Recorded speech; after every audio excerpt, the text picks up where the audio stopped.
it's Ted Talk. How you doing? Glad you're here. Glad you're joining us. So I figured this week we have a week left to go before the election.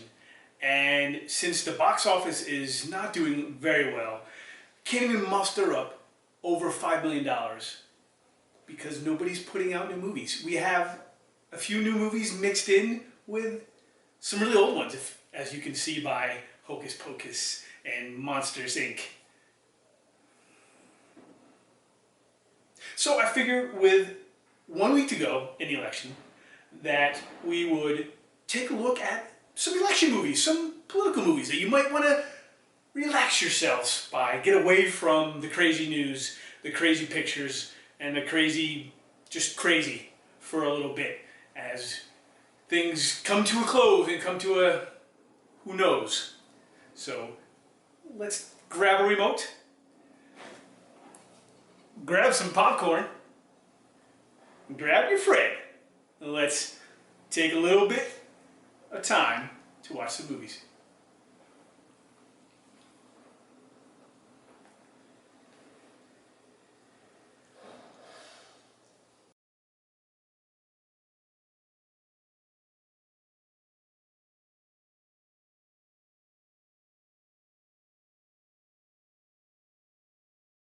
So welcome to our curated list of movies surrounding the election. Mostly the presidential election, but we've thrown in some other election stuff there and about. And we have a little bit of a top 10 movie list that you might be interested in as you look for movies to watch between now and November 3rd. Let's get going. Number 10. This one came to us in 1998, and it's about a story about Henry Burton, who's a young African-American, political idealist, grandson of a civil rights leader, and he's recruited to join the campaign of Jack Stanton, who was played by John Travolta. And he's a charismatic governor of a southern state running for, guess what, President of the United States. And along the way, it comes out that, guess what, there's a sex scandal. Of course. Kathy Bates earned an Oscar nom for her portrayal of Stanton's campaign investigator. Didn't win, but well deserved anyway. And Tom Hanks was originally offered this role by Mike Nichols, the director, but he turned it down.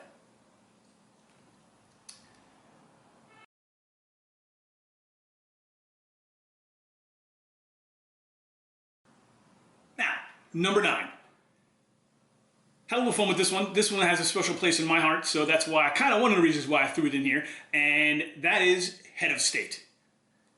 Given to us in 2003, story about a presidential candidate who dies unexpectedly, and while on the campaign trail, but then the political bullies around him get together and they throw in his place, this candidate, a DC councilman, and Mays Gilliam, and he's picked to be the replacement, knowing full well that he's going to lose. Or will he? And it sets up some fun comedy and a good story with some not too bad acting and not too bad direction by first-time director Chris Rock and Head of State. So it was fun, and again, like I said, this is Chris Rock's first trip behind the director's chair.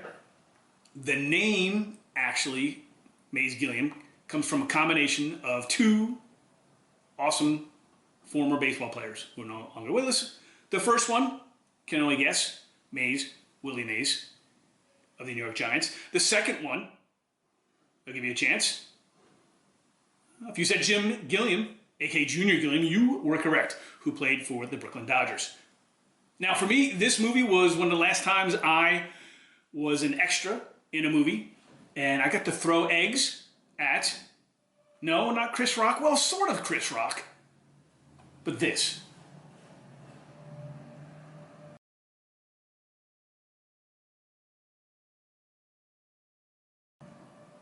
Now, unlike most movies, I didn't get to do it 14 times, but I did get to throw eggs, and it was kind of fun.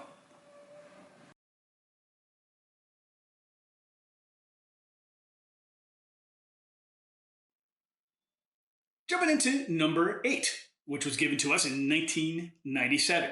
Dustin Hoffman, Robert De Niro star in Barry Levinson's political comedy about that right before the election, a spin doctor and a Hollywood producer get together in an effort to fabricate a war to cover up a presidential sex scandal. Wonder if that ever happened for real. And maybe it did. Maybe we will never know. This movie actually came out it came out before it was released, and right after that, or soon after that, we had Bill Clinton became involved in his own sex scandal with Monica Lewinsky. Don't think there's any coincidence, don't think it was all connected, but nonetheless. Now, Dustin Hoffman and the screenplay were both nominated for Oscars. Sadly, neither of them won.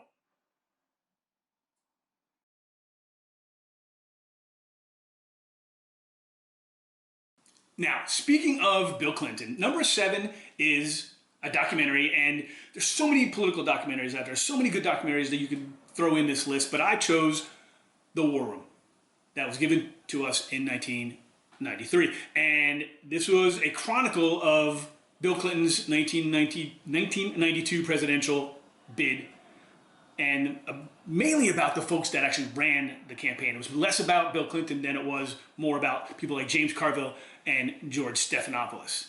And it was a thorough run through and gave us just the inside, behind the scenes look at what it takes to get a president elected, and going through all the no stones unturned kind of thing, where it gave us everything, including a little chilling cinematic conclusion.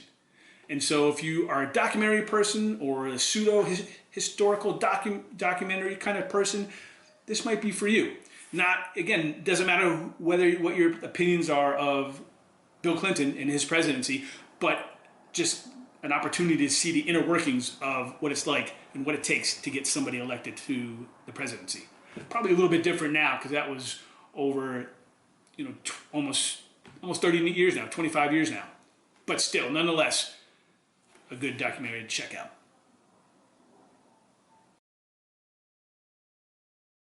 And now we have a cute story involving a president. I know that doesn't happen often, but here we have the American president.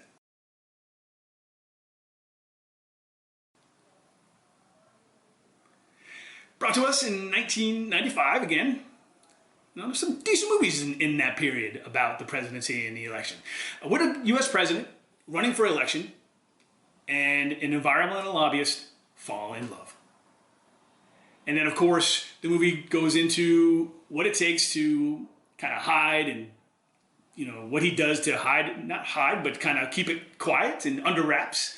Because nowadays, that's probably something that would be highly frowned upon if, in fact, we were ever to have a president who was single, male or female, which would be very interesting, by the way. But we would see. Now, Robert Redford was actually offered the role first before Michael Douglas, but then he and the director, Rob Reiner, had a falling out. So Rob Reiner just stayed on as producer. And interestingly enough, the number that President Shepard, Michael Douglas, gives Sidney to Annette Bening to call him was the actual number at the time. I didn't try it this time. The actual switchboard number at the White House. Who knew? I guess it's just a switchboard anyway. They're not going to put you through to the president. Or maybe they will.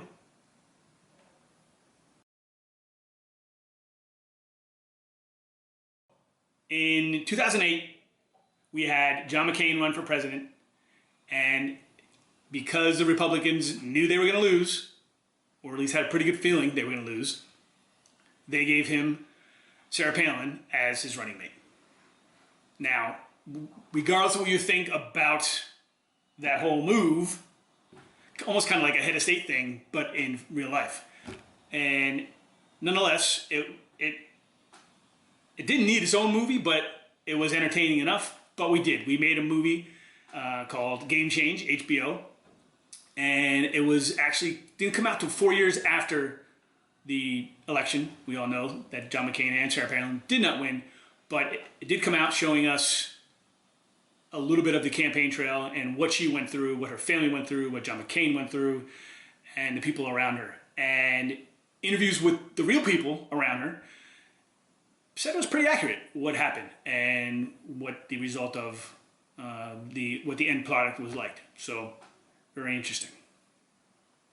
Now let's get away from the federal and big time presidential bids to something a little more localized, and let's go back to school with Napoleon Dynamite coming in at number 4. And Napoleon Dynamite lives with his grandma and his 32-year-old brother, and he decides to help his friend Pedro run for class president.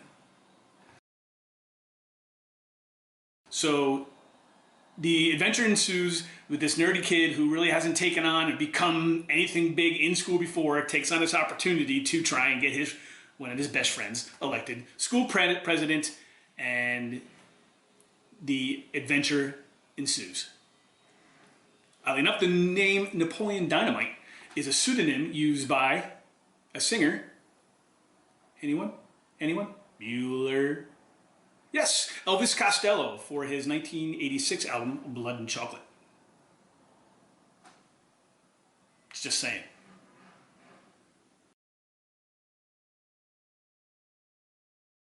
Okay, number 3, Ides of March. Came out 2011. An idealistic staffer for a new presidential candidate gets a crash course on dirty politics in his stint on the campaign trail. Now, this one I wanted to like it a lot better than I did. It kind of rode the up and down for me in terms of fun and boring, and just it wasn't all there, even with George Clooney behind the director's chair, who I usually like behind the director's chair. But nonetheless, it was an interesting look into dirty politics, if you will, which, of course, there's none of that today. Right? Yeah, okay. Didn't think so.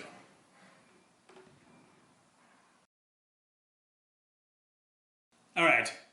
Time for the last 2, and I bet you know at least one of them that I'm going to say, and it's a classic, and it is something that changed journalism, it changed the presidency, and shaped things from the 70s forward, and I'm talking about All the President's Men.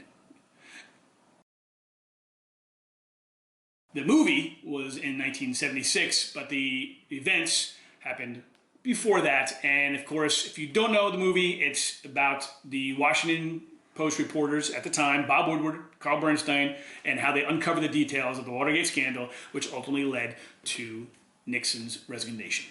Just a fascinating, fabulous movie. And if you like journalism, if you like politics, if you like journalism, it's an amazing movie. It's a must-watch. It's something you really should see. And in fact, the movie itself has been selected for preservation in the Library of Congress, National Film and Registry, and deemed of cultural and significant importance, and cultural and historical significance. And it just really is something you should go take a look at. If you're going to watch any movies out of this list between now and Tuesday, watch this one.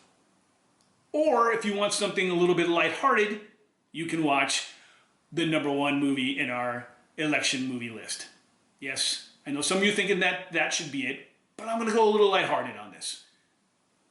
Coming in at number 1 in our top 10 election/presidency movies for you to watch, the high school, I'm going to describe it to you, and let me see if you can guess it. The high school class president, the election is coming up and approaching, and it looks like Tracy Flick is going to win. Unopposed. However, the gym teacher, Jim McAllister, has other plans. He convinces the jock, Paul Metzler, to run, which sets up a whole interesting change of events. Sabotage, moral issues, inspired underdogs. Who doesn't like an inspired underdog? And stirring speeches are all part of Election, Alexander Payne's movie in homage to the election process.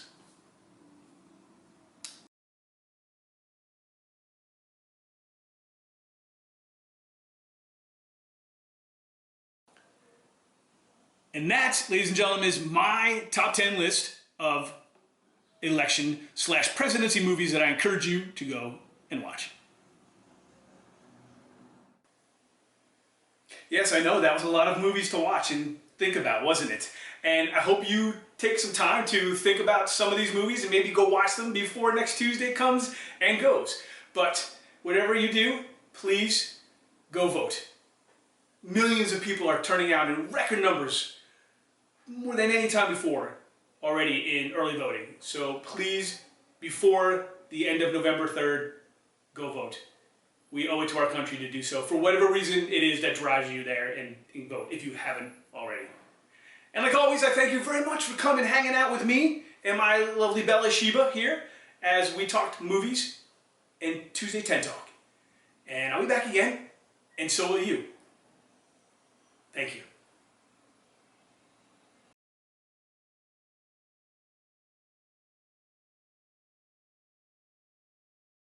Hey, look, an easy place to find all my Tweet Talks and my Tuesday 10 Talks. Thanks.